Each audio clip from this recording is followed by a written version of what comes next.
and welcome to another episode of Now About That with James and Sarah. I'm James. And I am Sarah. And today we were going to originally watch Megan. But then we realized that the only place you can actually watch it if you don't own it is on Amazon. And neither of us really use Amazon anymore. So we had to figure out something else to watch. So I was looking on YouTube because we both have YouTube Premium. Mm-hmm. And the option to watch Hairspray, which I've seen it. Had you seen it before? I had seen snippets of it, but I'd never seen the whole thing. Yeah. I saw it and I was like, we could watch it because I keep seeing it come up on my TikTok a lot. So I was like, we could watch it again. Why not? Buddy, I have so many opinions. so we watched that and I was like, this is a really not very good movie. Not a good movie at all. First of all, the music wasn't all that great. No.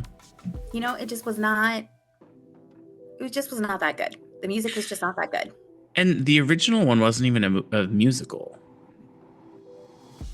Really? Yeah. The original Hairspray wasn't a musical. Oh, I didn't know that it wasn't a musical. Here's what I know about the original Hairspray. John Waters was involved in it, and Divine played Tracy's mom. Yeah. And John Waters did make an appearance at the beginning of the movie as a flasher, which is gross. I don't know why anybody thinks that's funny. Like, it's not, as somebody who has unfortunately had that happen to me multiple times over my life, it's not funny. It's disturbing and terrifying when it happens.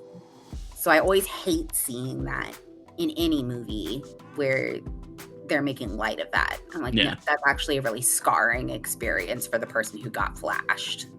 So it says while there was music in it and it was all about becoming part of like the TV dance show, it's not a musical, technically. Okay. Yeah, the music was not that great. Did you see that? So in the original movie, let's look at the cast in the original movie. So John Waters was Dr. Fredrickson, which I don't even know what that is. I don't think that was included in the new movie. I don't think it was. And then Edna Turnblad is Divine, so we already knew that. Ricky Lake played Tracy Turnblad in the original movie. I knew that. Yeah, Leslie. She was actually in the 2007 movie too.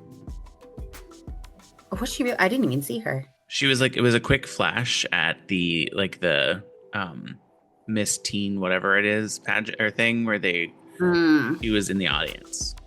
Okay. And then Leslie Ann Powers, which I don't know who that is technically, but she played her friend Penny Pingleton. Jerry Stiller is Wilbur Turnblad. Deborah Harry played Velma von Tussle, so the evil mom. Mm-hmm. Vitamin C. Who was Vitamin C? Was Amber von Tussle. I don't know who Vitamin C is. Vitamin C, the singer. She played like the graduation song. Oh, she's the singer of that? Yeah. I didn't realize that Vitamin C was the name of the person. I thought that was a band. No, that's her name. Oh my God. Okay. I didn't realize she was in the original. That's funny. I didn't either. Ruth Brown is Moto Mouth Martha. Is that her name? Maybell. Michael St. Gerard these are a lot of people that I have no idea who they are. Is Link Larkin. And then there's a bunch of other people. Sean Thompson, Corey Collins. I think it's cool that Jerry Stiller played Wilbur in the original, and then he plays Mr. Pinky in the remake. Because he is also in the remake. So yeah, but basically, did you want to go through like the different songs? Because I have a list of all the songs that are included in the original movie. Or not the original movie, in this movie, the 2007 remake. With Nikki Blonsky, Zac Efron, James Marsden, Michelle Pfeiffer, Brittany Snow, Queen Latifah, John Travolta, Christopher Walken, Amanda Bynes. What a strange group. I mean, it was 2007. So It was 2007, but we can go through the songs if you want to, but honestly, they were so bad, they literally did not stick in my head. So, well, the first one is like, it opens up with Good Morning Baltimore, where she's like dancing around like a psychopath, rides into her school on a garbage truck. On a garbage truck. On a garbage truck. I mean, the delusion that this girl has is crazy. But I mean, it kind of has that main character energy, and I get it. She is the main character, but also, holy fuck. You said that, and now I'm gonna potentially make you a little bit mad because she reminds me a lot of you. Oh, do I have main character energy like that? No, not the whole main character energy, but like the whole just do whatever you want. Like, you'll just bust out singing in front of a group of people and like dancing, and it's like, I mean, yeah, that's true. That's true. I do that. Not as much anymore. But also, we were watching this movie and I messaged you on Discord while I was watching it. And I was like, oh my God, I forgot how cringe it was being a teenager. We're coming to that part here in a few moments, I'm sure, when we're talking about the songs. So then the next song was The Nicest Kids in Town with James Marsden and the council members. Mm-hmm. So this was like the introduction of the TV show. Yeah. Which it was okay, kind of stupid. I think it was funny the way that it showed how the nicest kids in town, and I put that in quotes, included some very abusive children, teens, because like she kept pushing people around, giving people dirty looks, making fun of people. And it's like the nicest kids in town are typically the ones that are the bullies usually. Yeah. The other interesting thing about that, though, about the nicest kids in town, is if you listen to the lyrics, it's literally all about how they're flunking out of school. Yeah. And they're doing all this shit, and they're essentially ruining their lives. Yeah. And then the next one is It Takes Two, which is Zac Efron, which I don't even remember this one. I don't remember that one either. So we'll move on. And then the one after that is with Michelle Pfeiffer, where she sings about being Miss Baltimore Crabs. Talking about basically rigging being Miss Baltimore. Miss Baltimore Crabs. Like, not even Miss Baltimore. Miss Baltimore Crabs. Yeah. I'm like, bro. Because, I mean, Maryland, like, they have a crab on their... No. I know. I know. But the way that she was singing it did not make it sound like it was the actual, like, crabs, the animal. It made it sound like she was singing about crabs, the lice. I mean, probably. And then after that, it's Nikki Blonsky with I Can Hear the Bells. And this is where she's, like, lusting over Zac Efron. And that's when I texted you saying... being a teenager is so fucking cringy. Yeah. Like, because it's so strange. Like, I'm like, oh my God. And the horrible thing is, like, the worst part about that scene is I remember being like that. Yeah. I know I was one. That's part of the reason I said she reminds me of you. That was the worst part. Because I'm like, ooh. So sad. So sad. And then after that, it was Zac Efron with Lady's Choice, which is kind of where it started turning into he's starting to like her a little bit too, because he can see her like standing out and all that jazz. And it's like, meh. I'm like, as a fat girl in school, that is not how that works. Oh, I know. That was my biggest thing. I kept watching it and I was like, the delusion about how the world works in these movies.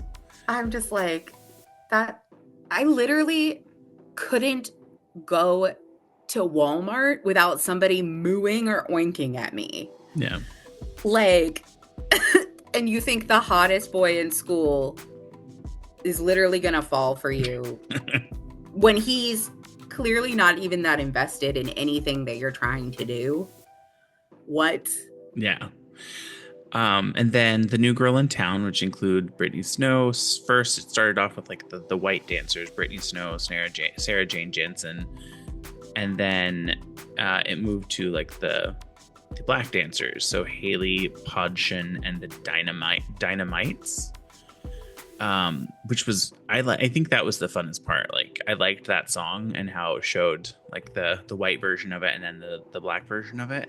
Mm-hmm. And she like what's her name? Queen Latifah's character got yelled at because they were singing the song that they wrote, but it was supposed to be for the white kids.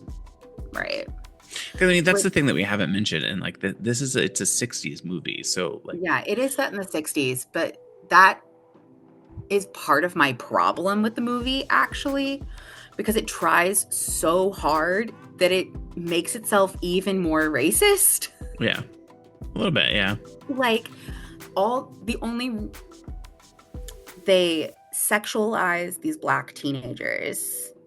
Oh yeah, with like the dancing and the songs that they sing, and because at one point, Seaweed is literally singing a song saying the blacker the berry, the sweeter the juice. Yeah. Like the darker the chocolate. And it's just like, why so dehumanizing? Because they're not food. Like they're people. They're human beings whose rights are constantly being violated. But it's cool. Like the only reason Penny's with him is because she's sexually attracted to him. Like he becomes a sexual object. It's just, oh. Anyway, continue. Sorry. Well, I think that kind of talks to her like sexual awakening though, because she's like this little prude that doesn't know very much, and she's like super shy, quiet, and then when she starts hanging out with this group, it kind of brings her out of her shell. Right, but one of the reasons that it brings her out of her shell is because she views them as being dangerous and other, and it's to kind of get back at her mother, which is all microaggressions to the nth degree. Yeah. And then the next song is Welcome to the 60s with Nikki Belatsky, John Travolta, the Dynamites, and with Jerry Stiller. Jerry Stiller sings in this portion of it too. The Welcome to the 60s just... I will say, I think that's the funnest song. That is honestly the most fun song. I agree. Like that, out of all the songs in the movie, that was probably one of the only ones I actually kind of enjoyed. Yeah. Which bothered me because I hate John Travolta. I think the way that he was doing the voice, Nikki, no, it's so like him trying to do a Cher impression to me. Right. Barn.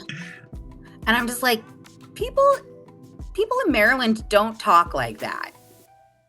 Like, we've been to Maryland. Yeah. I've never heard anybody talk like that. Now, granted, we haven't been to Baltimore, so it could be different there. And it was also in the 60s. But even so, like everybody else talks with a pretty average accent. And then she's over here, John Travolta's over here going, Arn, and shit like that. She was also stuck in the house for 10 years. That doesn't change your accent if the people around you still have the same accent. I don't know. And then the next one it says is Run and Tell That, which I have no idea what that one is. And I don't even know who these people are. Elijah Kelly and Taylor Parks. Right. I only vaguely remember that one. It was not very standout. And then none of them were, but the one after that is Big Blonde and Beautiful with Queen Latifah and the Negro Day Kids. Ooh, vomit. That's what it says. I know, but that doesn't mean we have to read it. That was, oh my God. I actually hated that song the most for many, many reasons. Again, the fetishization of Black women for being bigger. Okay, then on top of that, Queen Latifah is singing about being blonde. Like, blonde is a very Eurocentric beauty standard that was forced on a lot of people, Black people, to try and like make them more European looking. Yeah. So like literally she's talking about, you know, she gets all upset at Michelle Pfeiffer for saying, you know, having her do the commercial for the relaxing your curls, right? But then she's over here with relaxed hair in an unnatural color. But it was a wig. Like, I get that, but I'm just like, why? Okay, she's over here, and Queen Latifah. It's very obvious that Queen Latifah's character is supposed to be, you know, the all-star Black woman who's gonna fix everything because that's what we force Black women into. But like, they do it while also making her reject the portions of her that are considered by white America, quote unquote, too Black. Yeah. And then after that, there's a big blonde and beautiful reprise with John Travolta and Michelle Pfeiffer. You're Timeless to Me, John Travolta and Christopher Walken. That was so awkward. I Know Where I've Been, Latifah with Black Cast, Blonsky, and Kelly. Yeah, that I didn't understand the point of the song as much. Yeah, like it was supposed to be, you know, like this inspiring anthem for integration, but I didn't feel that vibe. Yeah, I mean, I kind of got that when it was like it was talking about like the history, like Black history and Black marches, and saying that they knew where they've been and like what they've gone through to get where they are. Like I kind of understood it. I mean, I guess, but it could have been done a lot better. Yeah. But also at the end of that song, when they run into the police, right? And fucking Tracy, what a fucking fake ass friend. She ran away. She ran a fucking way and let everybody else there get arrested, including her mother. Yeah. Well, I don't think her mom got arrested, did she? Yeah, because Christopher Walken talks about it after, saying he bailed all of them out. Which also, I'm over here like, how did he have enough money to bail out all of those people if they arrested all of those people? Yeah. I mean, he owns a gag shop and he just made a bunch of money from Nikki's face. I mean, that's true. But I mean, it's just like Tracy Turnblad. I'm like, why? Hold on, because I texted my my quad squad while I was watching. Your quad squad? What does that mean? That's what we call ourselves, the quad squad, because there's 4 of us. So it's me, Nick, Horace, and Kat. Anyway. Oh my god. Anyway. Let me scroll up here because I said, Tracy is a fucking fake ass friend. She should have assaulted the police officer more since he was going to charge her for hitting him anyway. Might as well have made it true. And instead, she took off and led her friends and her mother to face the police. And then just shows up later and I was all like, oh, please hide me. And they're like, oh, okay. But, bitch, you abandoned us. Yeah, I thought that was a weird, like, turn that she did just abandon them. Right? And, like, I know people, the whole 3 people that are listening who might have seen the movie are probably going, but her mom told her to run, and it's just like, still though, like, if my mother had told me to run, I would not have run. I would have been like, fuck that. I'm not leaving my mother and my friends who I'm marching with saying, oh, I'm here in solidarity. Like, she was kind of the one that was pushing to do the march anyway.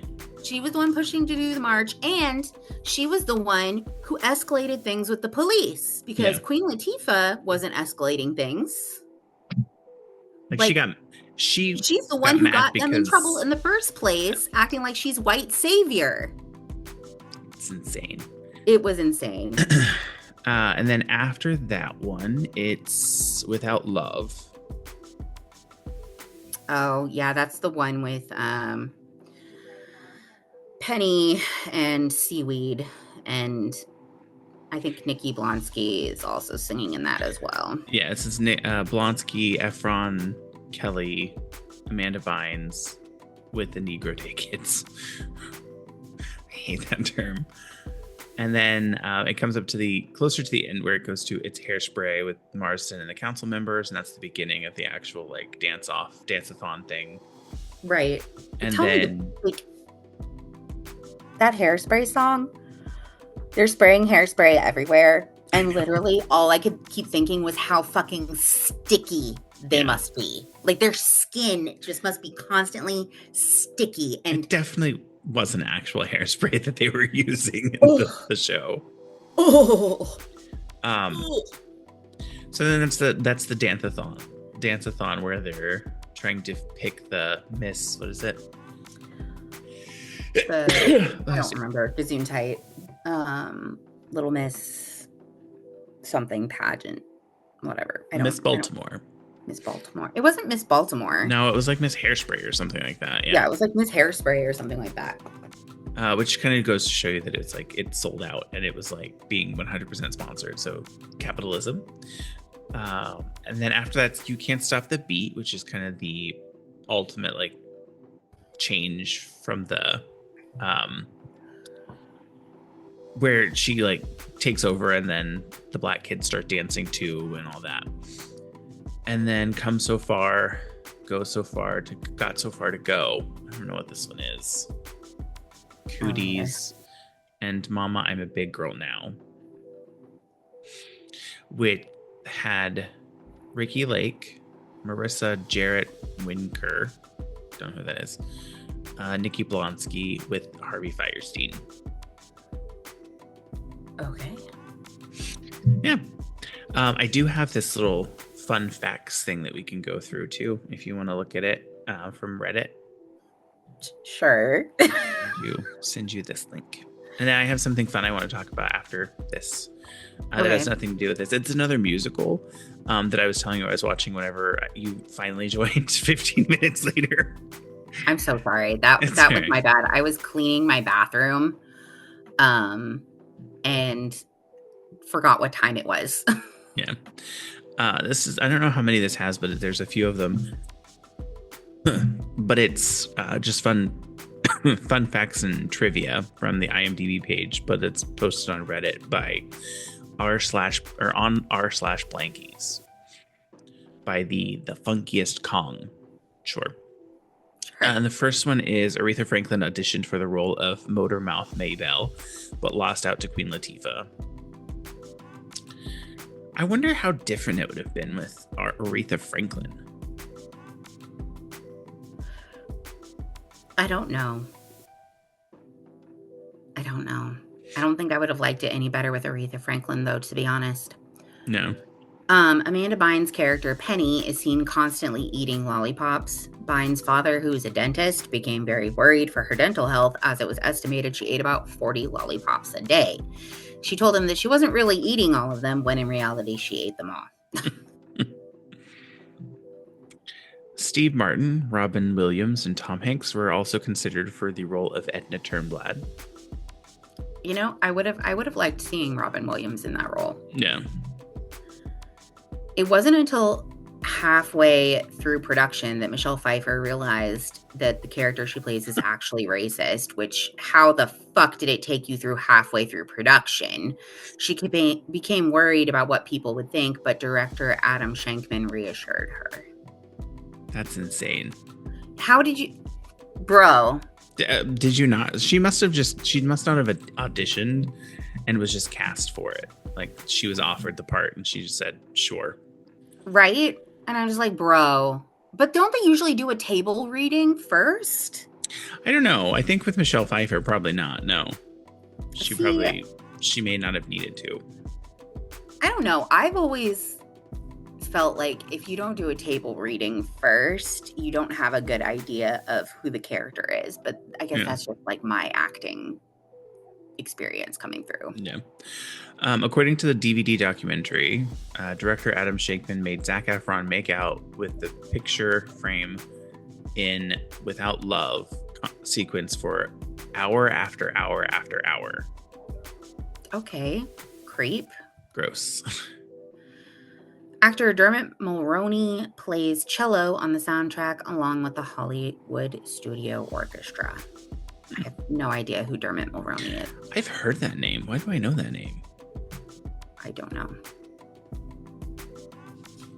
Dermot Mulroney. Oh, he's in My Best Friend's Wedding. He's the Oh, yeah. groom. The only thing that I've actually seen him in, because I've never seen My Best Friend's Wedding, is The Family Stone and Insidious Chapter 3. Oh, he was the dad in Insidious Chapter 3, wasn't he?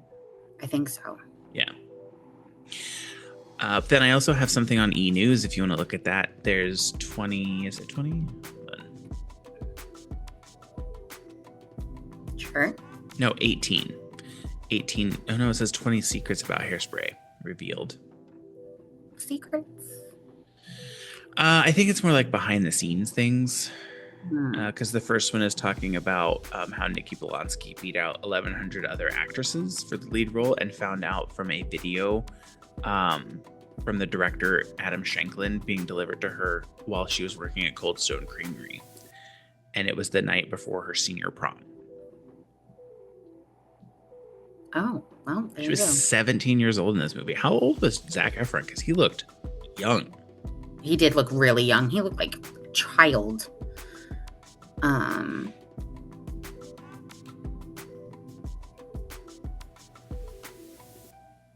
A newcomer, Blonsky had never been on a movie set before Hairspray, choosing to star in the musical over going to college to study theater. One of the assistant directors said, "I'm going to teach you how to hit a mark." Blonsky recalled, "I said, why would I want to hit Mark? Because one of the dancers was named Mark." Ugh, she's not a good person from what I understand. She's not a good person. She seems like a terrible person, and that makes sense. Yeah, she's not a great person. She's also a racist in real life, so Yeah.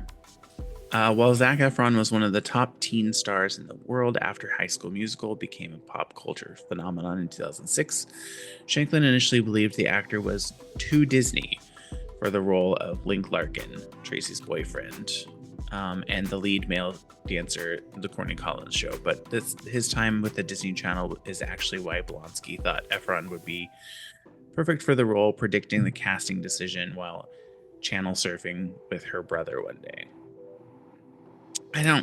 Why did what's she... really funny though What? about that is Zac Efron did not sing in the first High School Musical. That is not him singing at all. No. I mean, he was like going through puberty, so it would make sense. I know, like even on the Lizzie McGuire movie, at the end where she's singing in the like Coliseum, there's a video that I just saw the other day that was showing like, here's where Hilary Duff is singing. This is her not singing. This is not her body. This is her body. Because there's some of it that it's like, you can see that's definitely not her. Right. And it's not even that they're doing like a stunt or like flipping or anything like that. She was literally like singing out to the group or the Coliseum basically. And it's the back of some person, but it's not Hilary Duff. And you can 100% tell it's not Hilary Duff. Yeah.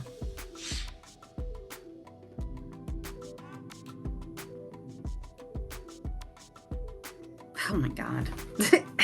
Anyway, Blonsky and Efron became close while filming, often going to Toronto Blue Jays baseball games or the local mall, along with their co-stars Amanda Bynes and Brittany Snow. I like that Amanda Bynes has kind of turned around. Now she's kind of like just living her life. She doesn't want to be in the public eye anymore. You know what? I love that for her because the public did her dirty. Yeah. Blonsky turned 18 while filming the movie, and the studio threw her a beautiful, quote, birthday party, during which Zach carried my cake out. She revealed it was epic and definitely one of my most favorite nights of my life thus far. Of course, Blonsky and Efron kissed on screen as Tracy and Link, but it was a surprise makeout during a July 2007 appearance on Canada's Much Music that really got people talking about the co-stars' chemistry. I didn't think they had chemistry. I mean, they had okay chemistry, but like, I don't think they had enough chemistry in the movie to really. And it wasn't genuine chemistry anyway, because he literally. Anyway, I just did not like this movie at all. Yeah. The next one, there's a spelling error. E-News, get your shit together. It says Blonsky revealed she didn't have a passport. She didn't have a passport and had only flown on an airplane one time prior to Hairspray's global press tour. While traveling the world was a blast, the actress said. It's always about the people you have surrounding you. I was lucky to have my mom and Zach. It was just such an incredibly fun time. I even laugh now about some of the wild and interesting stuff that happens when you tour the world with Zac Efron. For some reason, there's ads that keep popping up on this, so it like keeps jumping around. It keeps scrolling up and down on my screen. That's why I keep having to pause for a second. No, you're good.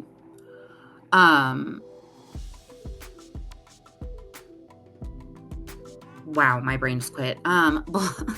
Blonsky went on to divulge one story about a hotel bartender who called her room at 5 a.m. asking for Efron's phone number and room details so he could impress his lady friends.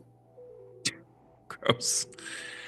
While executives were initially eyeing comedic actors such as Robin Williams, Steve Martin, and Tom Hanks to play Tracy's mother, Edna Turnblad, a character played by a man in all of its film and theater variations, producers Craig Zadan and Neil Marone spent a year convincing Grease star John Travolta to do it, according to Shankman. Why? I don't know. He was one of the worst parts about the whole fucking movie. Somebody said, so it says, if I want to cast the biggest male musical star we have, then the star would be John Travolta. The director wrote in a blog post for Broadway World. How crazy and wonderful would it be to see Danny Zuko as Edna Turnblad? Gross. Blonsky told E! that while Travolta spent 5 hours a day in hair and makeup, put on a much discussed padded bodysuit to transform into Edna, which is the other thing I really fucking hate. She was more impressed by the emotional weight he put on while inhabiting the character. I will say I was kind of really impressed with the prosthetics that they added, because it didn't look like it was prosthetics a lot of the time. It looked like prosthetics to me the entire time. People's faces don't move like that. People's bodies don't move like that. Like, especially like bigger women, like no. Of all her Hairspray co-stars, Travolta is the one person who has always stayed in touch with me and always been a mainstay in my heart and in my life through over these past 15 years, Blonsky shared. He really took me in as if I was his own child when we were filming. He taught me so much. Every year when I get a Christmas card, nothing warms my heart more. He is one of the most special people in my heart forever. Is he still alive? Yeah, he is. I always get him mixed up with Patrick Swayze. How? Patrick Swayze was actually fucking cool. After being cast as Edna, Travolta recommended Christopher Walken play his on-screen husband, Wilbert Turnblad, and that Michelle Pfeiffer be considered for the villainous Velma von Tussle. I will say, I really did like Michelle Pfeiffer in this movie. I just like Michelle Pfeiffer, though. I mean, that's fair. The Notebook's James Marsden beat out his X-Men co-star Hugh Jackman, and New Kids on the Block's Joey McIntyre to land the part of the talk show host Corny Collins after Shankman watched a clip of Marsden singing the TV series Ally McBeal. Gross. Okay. Jimmy Marsden is the next Michael Bublé and Frank Sinatra all rolled up into one. He is unbelievable. I don't know that I would go that far. Okay. Describing Amanda Bynes as the next Lucille Ball, Jesus. Adam Shankman is out of touch with the world. So out of touch, because what do you mean, Lucille Ball, the funniest, most progressive woman in Hollywood? The fuck are you talking about? Anyway, Shankman revealed the All That alum had been aggressively pursuing the supporting role of Tracy's best friend, Penny Lou Pingleton, like a pit bull before she was cast. That's such a lovely way to describe her, too. Like, she was like a pit bull. Oh, that might have been a very different show. Brittany Snow was cast as Amber Von Tussle, Tracy's rival, after Hayden Panettiere was no longer available for the part due to her commitment to the NBC series Heroes. Ironically, it was Panettiere who would announce Blonsky's name when the 2008 Golden Globe nominations were revealed. Ricki Lake, who originated the role of Tracy Turnblad in John Waters' Hairspray in 1988, that movie is as old as I am, made a cameo in the 2007 movie as William Morris, talent agent number 1. Ah, okay. I know which one she was now. I thought she looked familiar. Yeah. A casting decision producers decided to surprise Blonsky with on set. Tracy's chic beehive hairstyle for the Welcome to the 60s musical number was an accident. My hairstylist didn't mean to make it happen, Blonsky explained. She was taking off one of my wigs where I have the blonde streak in it one night, and she pulled it up and goes, "Oh, this would be a really cute look in the beehive." Or this would be really cute in a beehive. And then they elaborated on it into a full look. Okay. Why is this highlighted? Why is what highlighted? 18, 19, and 20 are all highlighted for me for some reason. Oh, mine aren't. The cast underwent 2 months of intense singing and dancing lessons before filming began in Toronto, Canada. The climactic musical number, You Can't Stop the Beat, took 9 days to film. Not that Blonsky minded the rigorous routine.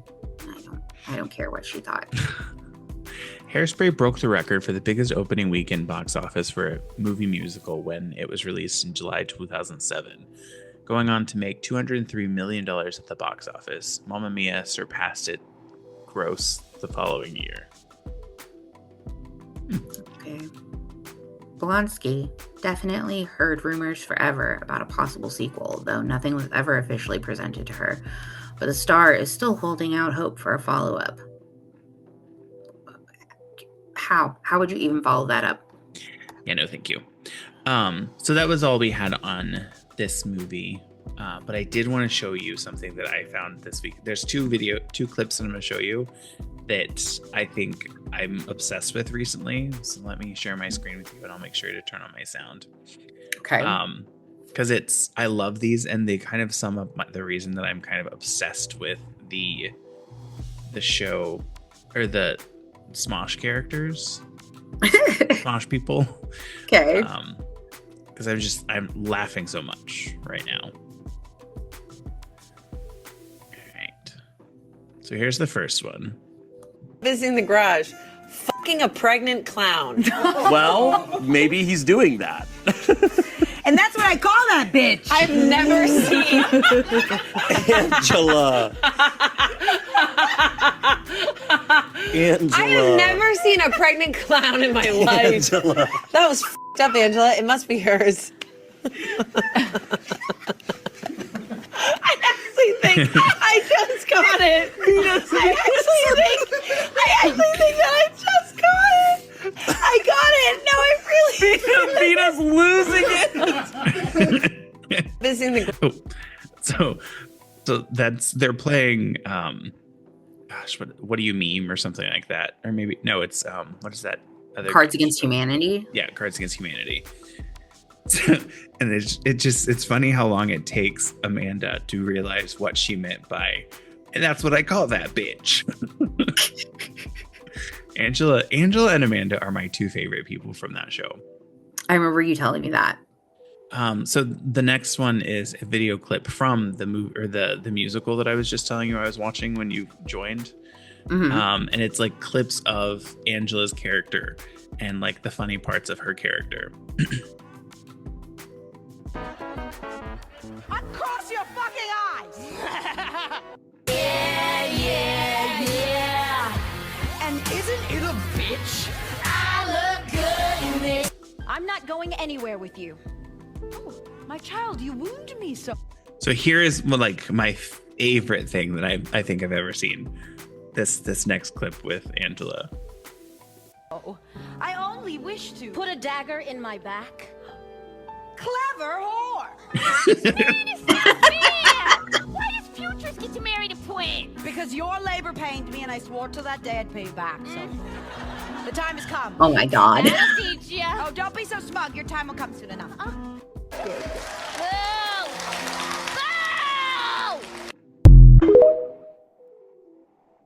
And I think that just kind of sums up what I love about Angela.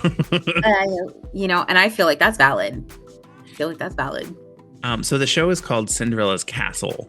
And it's like a retelling of Cinderella where instead of it being like his stepmother, she's like actually a troll that has like skinned and is wearing the skin of a like noble person. That's mortifying. So here's like the little for the thing on it that what is it called? The description, the blurb, yeah.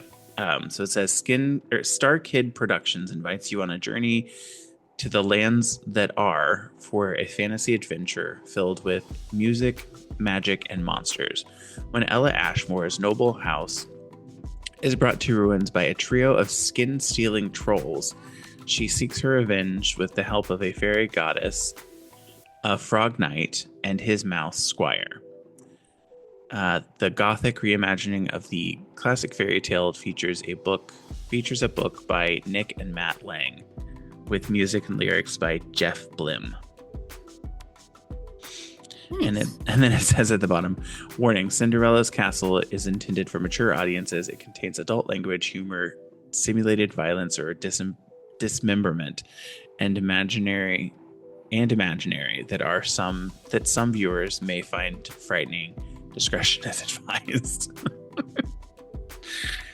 It's a really funny. I haven't watched the entire thing, but it's over 2 hours, Right. and it's just an entire musical that looks really fun, and just the clips keep coming up online, and that makes sense because it premiered just last week, April 4th, 2025. Oh, nice. And has 471,000 views already. Love that. It's a fun video. Do you want to hear about a thing that I did? Sure. I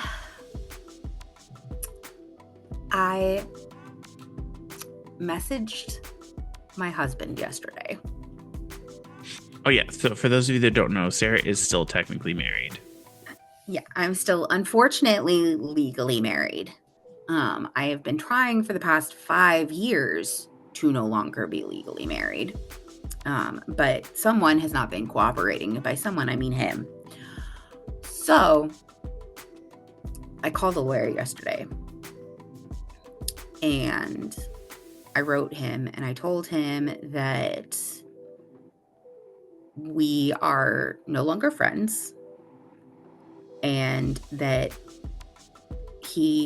if he wants to talk to me, he can contact my lawyer. Like the next time that I contact him will be to give him my lawyer's information. So I spoke with a lawyer for a free consultation yesterday. And unfortunately, because I live in Texas and he lives in Indiana, he has to be the one to initiate the divorce in Indiana. It has to be done in Indiana. I guess that makes sense because technically you were married in Indiana as well. Right. So because Texas has no jurisdiction over him, I can't start it here because they can't legally force him to come here and respond to my petition for divorce. So I'm going to have to get in contact with a lawyer in Indiana and see if they can help me, because I'm next year we'll have been separated for 10 years. 10. It was all cool in the beginning because we were friends still, and it was no biggie. We didn't really have a lot of money anyway, so who cared? We were just living our own separate lives. But then after I moved to Texas, it started being a burden on me still being legally married, especially when I started having all my health issues. So I've been literally begging him for 5 years to fucking get this done, and he isn't. So I've hit my limit. I'm fucking over this shit. So I messaged him, and he still had, he saw a message that I sent back in January, when Trump was first inaugurated, because one of the first things Trump said he was going to do was fucking try to get rid of, no fault divorces, which is what our divorce would be, is a no fault divorce. We just don't want to be married anymore. Yeah. Nobody's at fault here. No big. We just don't want to be together anymore. And I messaged him about that and was just like, hey, I know, these other times that I've asked you were really important, but now it's really, really important. 'Cause if he succeeds, then we're legally stuck together. And he read the message and then never responded. And that has been something that has stuck in my craw this whole time. So yesterday, I guess I had just decided I was fed up. So I wrote him and I told him, look, it has become clear that you're never going to do what I need you to do. You're never going to hold yourself accountable for helping me complete this task. So if you ever need to get in contact with me, you can talk to my lawyer, because I'm getting one. And if he's not careful, I could really get a lot out of him, to be honest. There was no prenuptial agreement. Yeah, but what does he have? Not a whole lot, but it's the principle of the matter. I know he has money. I know that he has money. No fault versus uncontested divorce. A no fault divorce is different from an uncontested divorce. Fault has to do with the reason for the end of the marriage, whether a divorce is contested or not. It has to do with whether your spouse agrees with everything you are asking for in your divorce petition. In an uncontested divorce, the respondent or defendant, the person served with the papers, chooses not to answer the papers or appear in court, or simply signs off on the papers and essentially says they agree with everything that is being asked for. This includes not only the grounds for the divorce, but also issues such as alimony, child support, property division, and custody. An uncontested divorce can be a fault or no fault divorce, and the uncontested divorce moves forward very quickly since nothing is being disputed, and a trial is not always necessary. Right. But now I'm worried that it's, because originally it would have been a no fault, uncontested. But can't get him to do what needs to be done. So at this point, it feels like it's no longer uncontested. But I don't understand the reasoning to keep me in this marriage. Reasons for a fault divorce differ from those needed for an annulment. An annulment declares that the marriage was not valid at the time it was entered into and includes reasons such as one party being underage, nope. The spouses being too closely related, nope. Or fraud or force used to get one person to consent. I guess technically no. Although you could kind of say fraud because not a very good person. I mean,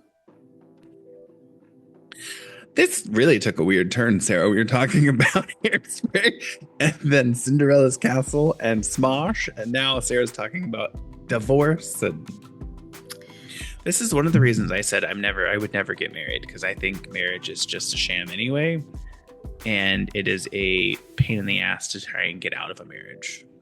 It really is. It really is. And it just makes more sense to keep things separate. And if you need to have a household fund, then get a bank account where you have a joint bank account that you put money into, and then that goes towards the house. Right. Where you have like you can see clearly which account was depositing, into that account. It makes it really easy to divvy things up later. But like, I was smart in that we never got a bank account together. Yeah, which to me that made sense because he never worked. Right. Like, he worked like maybe 3 times during the entirety of our relationship. But like, at this point, we've been legally married almost 14 years.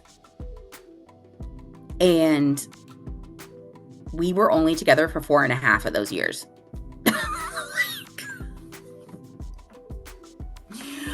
I'm like, okay, all right. I don't know. Anyway, that's been the newest development on my end. So, what were you going to tell me at the start of the episode that you said we would get to in the recording? I was talking about the movie. Or the show. Yeah. Yeah. You're right. My brain's not working. What are you looking at? I'm changing the background on my computer because I realized I have just like a generic background that was included on the computer, but I have a better picture that I could change to from San Francisco. Ooh. The San Francisco Bay, where we took the ferry the first time over to San Francisco. Mm-hmm. I took a really good picture of Alcatraz, and there's a like a sailboat in the picture as well. Love that. San Francisco Bay is where my father's ashes were spread. Well, that's fun. Mm-hmm. Let's see. So I'm just scrolling when through the to state find of California cremated him because we didn't have enough money to get his body, but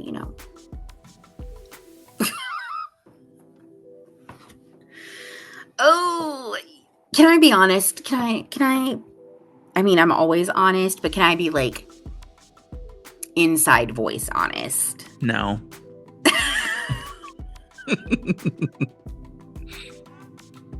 Okay. What, Sarah? What? I am really struggling right now. Like, everything going on in the world currently, and then everything going on in my own personal life, and I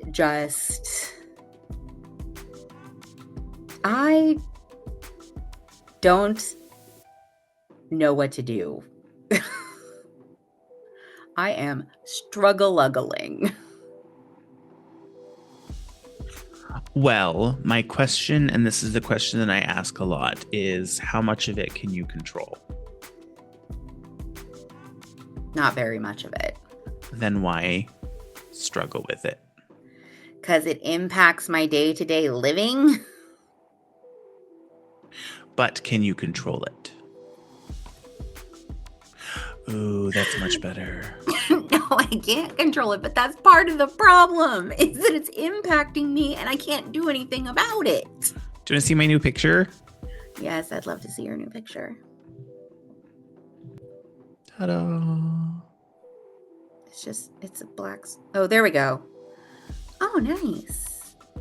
I love that. That's a great photo. Yeah, I did pretty good. I mean, you always take really good photos, though. I miss California so much. Oh my God, same. I loved California. What's not to love about California? The price. The price. That's true. That's true. I would say the traffic, but the traffic around here is garbage too. Oh yeah. The traffic West around Coast, here East Coast. is worse. Yeah. Than I ever experienced in California. Yeah. The coasts have the worst traffic, in my opinion, both of them. Having been to both coasts. Speaking of, I was driving to work the other day and I was like, why does it seem like anytime there is any form of water on the road, people just completely forget how to drive? I don't understand, because it makes sense here that people forget how to drive because it doesn't rain that often here, and they don't weather treat their roads. But you're living in Rhode Island, Massachusetts area, where it rains all the goddamn time. Yeah. Most of where I'm driving is in Massachusetts because I literally drive out of Rhode Island. It's 5 miles maybe, and then I'm in Massachusetts. Right. That's what I'm saying. It rains in Massachusetts and Rhode Island all the goddamn time. Yeah. The roads are weather treated. I don't understand. You would think that they would have better drainage and stuff, but anytime it rains around here, it floods like crazy. There are some times when it can rain for maybe 20 minutes, and it's not even heavy rain, and no one can get down the highway that's right down the road for me because it's just flooded. And then it takes an hour or so, and then it goes away. It's crazy. You want to hear something interesting? Sure. Rhode Island could fit into the state of Texas 221 times. I did hear that actually just recently on a video that I was watching. I want to see how many Rhode Islands can fit into Alaska, because Alaska is the biggest state and Rhode Island is the smallest state. So this says Alaska is big. You could fit Rhode Island into Alaska 425 times. Alaska is 1/5 the size of the lower 48. Alaska is bigger than Texas, California, and Montana combined. And Alaska is also far-flung. It's 62.5 times wider east to west and 29.1 times taller north to south than Rhode Island. That's crazy. Rhode Island's tiny. It's like a 45-minute drive to get through Rhode Island. That's it. Yeah, it's the smallest state. All right. Are you doing anything fun this weekend? I have date night tonight with Nick. And then tomorrow, what am I doing tomorrow? I feel like I was doing something tomorrow. Oh, I might be hanging out with my friend Stephanie tomorrow. We haven't gotten to hang out in a while, so we're gonna potentially get together and watch movies. Stephanie. Yes. And then what about you? What are you doing? I am going to do some school stuff because I have a paper that's due this week. And then tomorrow Ryan and I were thinking about going to this place down in Westerly. I say Rhode Island's not that big, but it's like a 50-minute drive technically. And it's called, not that one, Ocean House. So it's technically a hotel, but they have restaurants in there, and on Sundays they have jazz brunch. Ooh. Where you can have brunch and listen to jazz music. I love that. So it says Sunday jazz brunch. This plated a la carte menu changes every week with all the abundance and flair that guests expect from the Ocean House Sunday jazz brunch.